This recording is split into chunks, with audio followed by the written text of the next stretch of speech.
வருடத்தில் ஒரே ஒரு நாள் மட்டும் காட்சி தரும் உலகிலேயே மிகப்பெரிய மதிப்பிட முடியாத மரகதத்தினாலான சிவன் கடலில் நடந்த விபத்தில் படகில் தானாக விழுந்த மரகத பாறை புயல் காற்றை கிழித்து கொண்டு கரையேறி உத்தரகோச மங்கை வந்தது எப்படி?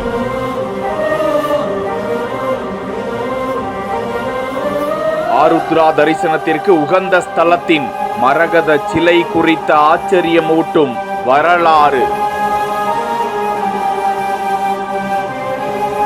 ராமநாதபுரம் மாவட்டம் ராமேஸ்வரம் செல்லும் வழியில் மண்டபம் என்கிற மீனவ கிராம பகுதியில் மரைக்காயர் என்கிற மீனவர் வறுமையில் வாழ்ந்து வந்திருக்கிறார். உத்திரகோச மங்கை மங்களநாத சுவாமி உயிர் கடவுள்.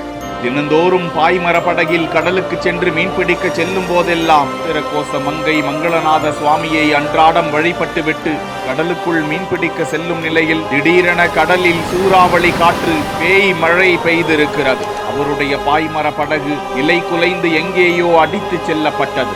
அந்த படகு ஒரு பாசி படர்ந்த பாறையின் மீது மோதி அந்த பாசி படர்ந்த பாறை அப்படியே சரிந்து 3 துண்டுகளாக அந்த படகில் விழுந்து விட்டதா. மயக்கமுற்று எழுந்து பார்த்த மரைக்காயர் திசை தெரியாமல் கடலுக்குள் அதிர்ச்சியில் இருந்த போது சிவனின் ஆசியோடு மண்டபம் கரைக்கு ஓட்டி வந்தார். படகில் கொண்டு வந்த பாசி படர்ந்த பாறை கற்களை வீட்டுக்கு படிக்கல்லாக போட்டு வைத்தாராம்.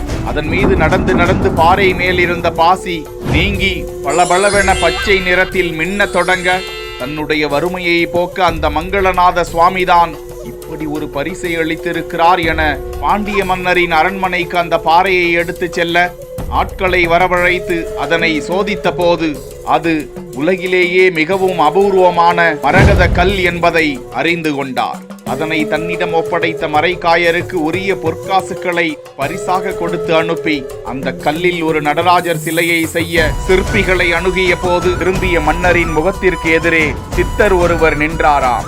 நான் அந்த சிலையை வடித்து கொடுக்கிறேன் என கூற 5.5 அடி உயர மரகத நடராஜரை 1.5 அடி உயர பீடத்துடன் ராஜகோலத்தில் மிகவும் நுணுக்கமாக நடராஜரின் திருக்கரங்களில் உள்ள நரம்புகள் புடைக்க தெரியும்படி அழகுற வடிவமைத்தார். வருடத்திற்கு ஒரே ஒரு முறை மட்டுமே அந்த மரகத நடராஜர் பக்தர்களுக்கு காட்சி தருவார் என்கிற நிலையில் வருகின்ற ஜனவரி 13ஆம் நாள் ஆருத்ரா தரிசனத்தில் அந்த மரகத நடராஜரை கண்டு வழிபடலாம்.